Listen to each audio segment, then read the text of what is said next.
In Austin, Ferrari returned to being aggressive and secured a very important podium. Additionally, it demonstrated that Ferrari can also run lower to the ground. In today's video, we will analyze the data that emerged from the last weekend in Austin, and we'll see what modifications were made after the sprint race that allowed Ferrari to run lower to the ground. Finally, we also need to look at the modifications made by Red Bull, the chaos present in McLaren, as everyone is against each other.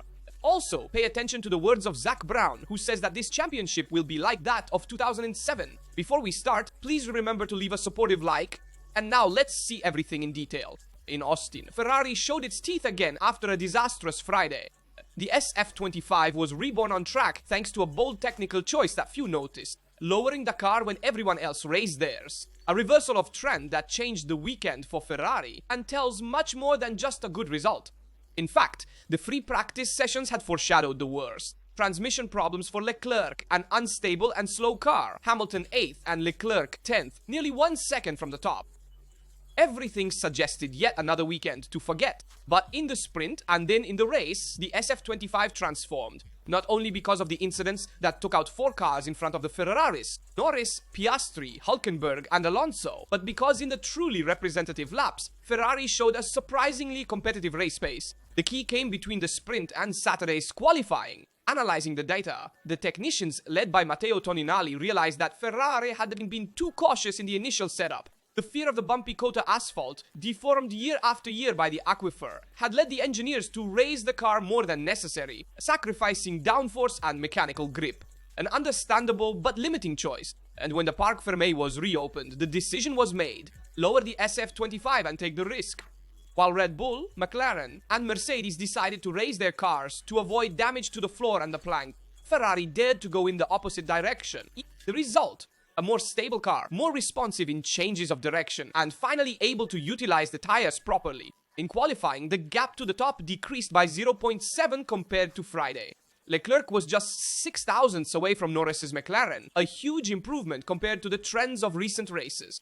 The new setup allowed Leclerc to find an ideal balance. In the sprint, he worked a lot on differential adjustments to improve traction. In the race, however, the SF25 appeared consistent and predictable in every phase, even with the softer tires. Hamilton, less comfortable with the extreme setup, still finished 4th, completing an overall result that restores morale and confidence to Maranello. Ferrari has shown it knows how to react. After weeks of criticism and uncertainty, Leclerc's 3rd place and Hamilton's 4th are worth much more than the result itself. It's confirmation that the technical direction led by Fred Vasseur is capable of correcting the course and making bold decisions when needed. Even the president John Elkann has reiterated his confidence in the team, an important signal ahead of the final races of the season. Now the circus moves to Mexico City, over 2,200 meters in altitude. The thin air changes everything. The cars, even with maximum downforce wings, will reach incredible speed. Ferrari arrives with confidence after winning here last year with Sainz and aims to confirm the regained pace. But the real question is another. Will the rivals be forced again to ride high like in Austin, or will it be their turn to chase this time?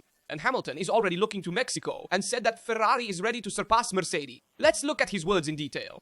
Hamilton admitted that the feeling with the car continues to grow and that the goal is now clear: to confirm the positive trend and consistently bring the red team back into the top 3 in the championship. I feel that we are heading in the right direction, he stated. That the team has done a great job, and I want to understand how we can extract even more performance. Ahead of the Mexican GP, the Englishman focused on one aspect in particular: the execution.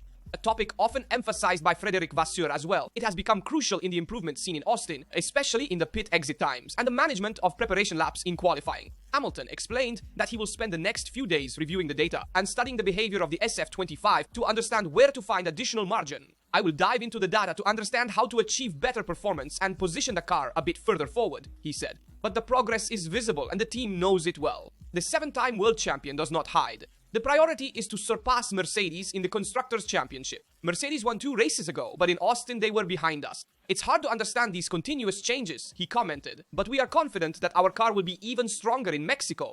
The duel with Buckley's team remains tight, while Red Bull continues to be the absolute benchmark even ahead of McLaren. However, the atmosphere in Ferrari has changed. The SF25 is no longer a fragile or unpredictable car, but a constantly growing project.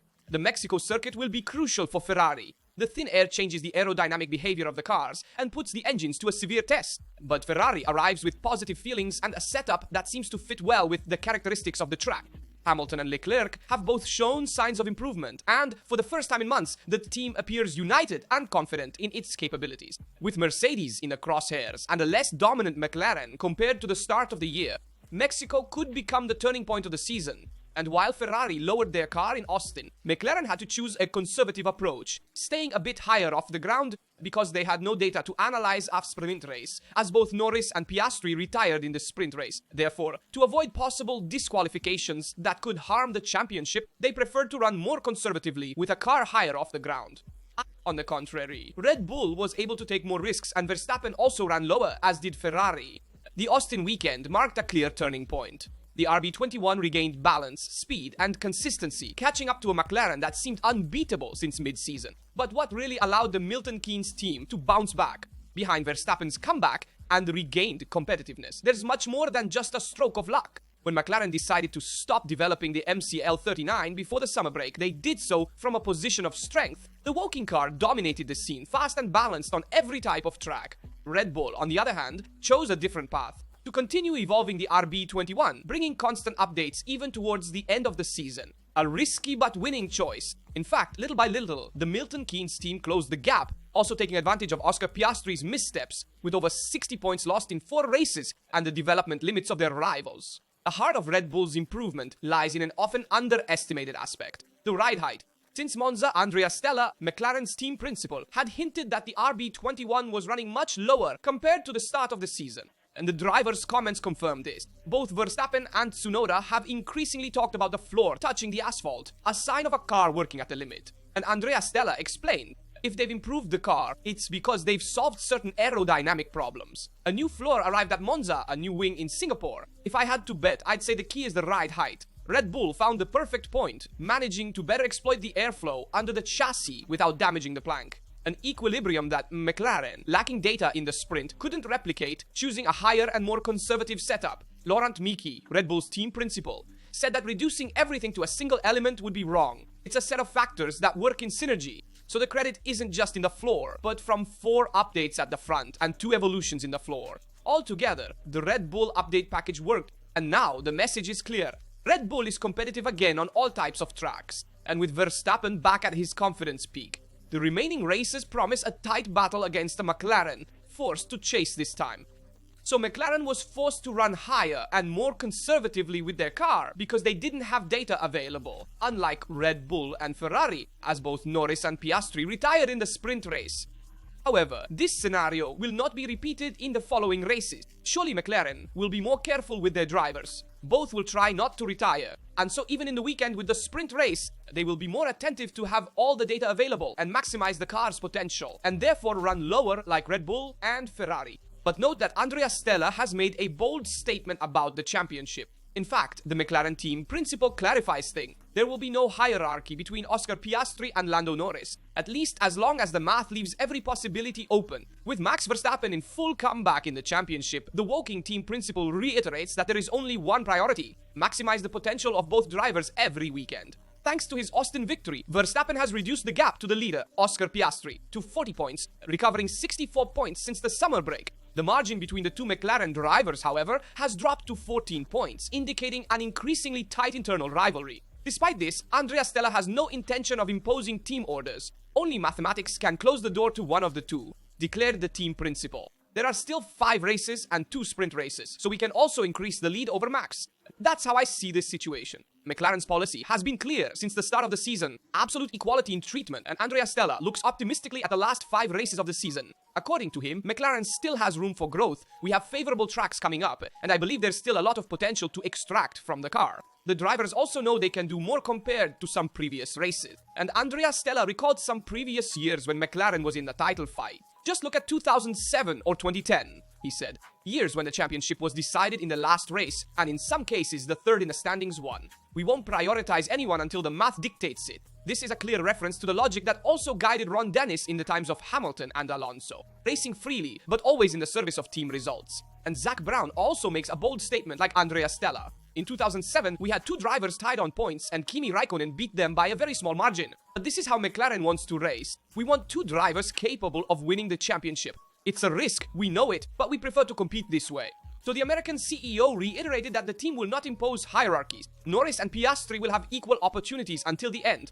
When you focus on a first or second driver, you risk compromising the Constructors' Championship, he added. We want to give both of them the chance to win, even if this can involve risks, like in 2007, but we are prepared. So this is the philosophy of McLaren, which does not want to break internal harmony, even though it may have already broken. The two drivers are already against each other. We saw the clash in Austin during the sprint race, but it's also true that you can't give team orders at this time. The three drivers fighting for the championship are too close to each other. So the two drivers and McLaren need to have the intelligence to understand that they must not make mistakes that could lead to scoring zero. They must try to bring home as many points as possible without taking too much risk, but also not holding back as Piastri has in recent races, because otherwise Verstappen will come, overtake you, and win the championship. On the other hand, both Andrea Stella and Zak Brown want a championship like that of 2007, where Ron Dennis let Hamilton and Alonso race freely. However, that championship didn't bring much luck to McLaren itself, because in the end, Kimi Raikkonen won, and it was the last drivers' championship won by Ferrari. While in 2010, even that championship fought until the last race. Well, on that occasion, Sebastian Vettel won with Red Bull. So, this philosophy of McLaren is right, understandable, but it has never brought much luck in the past years. We'll see how it goes this year. That said, we also need to talk about the Ferrari engine for 2026, because there is news about it. In Maranello, work is being done in the utmost secrecy. According to reports from the Italian press, Ferrari is developing a revolutionary engine for the 2026 season, equipped with a top-secret intake system. A project that could represent a turning point for the prancing horse, as Formula One prepares for the biggest regulatory change in the last 10 years. Yes, the 2026 season will represent a new era for Formula One.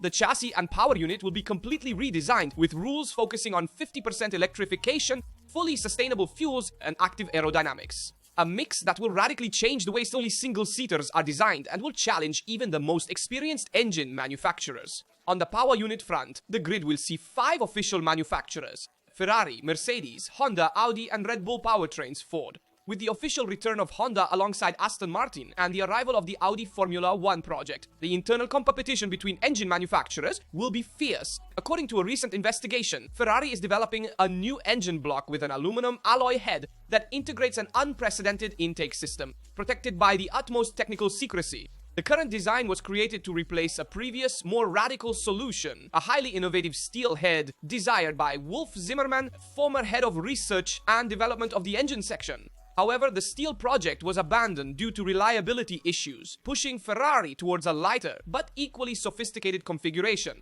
The new architecture aims to optimize combustion and integration with the hybrid part, improving efficiency without sacrificing thermal power.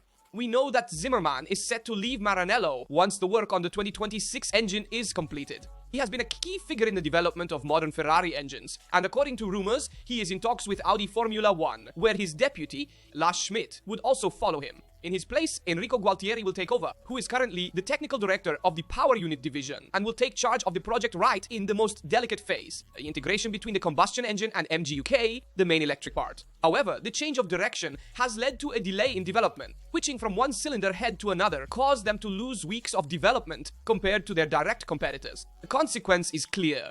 Ferrari is playing catch-up. Internal sources report that Mercedes is currently the most advanced manufacturer in the development of the 2026 engine, while Honda is slightly behind. For Maranello, the time lost in the transition could weigh heavily, although the first bench tests reportedly showed encouraging data. It's interesting to remember that Mercedes in 2014 was able to get ahead of everyone during the transition to the hybrid era, dominating for 8 consecutive constructors' titles and 7 drivers' championships. This time, Ferrari does not want to fall behind in the new energy revolution of Formula One. The goal is clear: to build a power unit that brings Ferrari back to the top of efficiency and innovation after years of compromises. Hamilton and Leclerc, currently struggling with the SF95, could benefit from the technological leap already in pre-2026 tests. For both, the new engine represents not only a promise but the basis of Ferrari's future project. And be aware that in 2026 a technical revolution is also coming, as more flexible wings will be allowed. Let's see everything together. After years of controversies, checks, and technical directives, a sensational hypothesis has emerged in the Austin paddock. From 2026, flexible wings could finally become legal. A real turning point that could change the way single-seaters are designed in the new aerodynamic era. Flexible wings have always been one of the hottest topics in modern Formula One. Every time a team finds an advantage, the FIA intervenes with new rigidity tests, but teams from Red Bull to Mercedes, including Ferrari and McLaren, have continued to push beyond the limits. In 2025, after the stricter controls introduced in Spain, the Federation imposed modifications to stiffen the wing profiles. Yet we saw Red Bull intervene on the front wing 3 months later, making it even more flexible, but within the limits. According to internal sources, some teams have proposed to completely eliminate flex limits, giving teams total freedom. The idea is simple. If the FIA can't control the wing deformation, it might as well turn it into a new area of technical development, on par with aerodynamics or suspensions. Everyone would be placed under the same conditions, and competition would return to the realm of ingenuity, not rules. Several engineers have also said, the wing can flex as much as you want, but it must never exceed. If it passes the test, then it's up to the team to exploit the flexibility as they see fit. If the flexible wing becomes a free element in 2026, a new era of challenge would open up between teams, not just active aerodynamics or energy recovery, but also dynamic management of structural flexion to achieve unprecedented performance. In short, after years of limitations, Formula One could return to being a laboratory of pure engineering creativity, a silent, potentially devastating revolution. Let me know in the comments your opinion on all the topics we've covered in the video. From Ferrari running lower to the ground in Austin, going faster and generating more aerodynamic load, to McLaren, which was surely penalized in Austin because it didn't actually run the sprint race. Do you think they will be stronger in the upcoming races? What do you think of the statements by Andrea Stella and Zach Brown? How do you see the championship from now on? But most importantly, tell me your thoughts on Ferrari's 2026 engine and flexible wing. As always, I remind you to leave a like, subscribe, and turn on notifications so you don't miss any videos on the channel. That's all from this side. See you in the next video.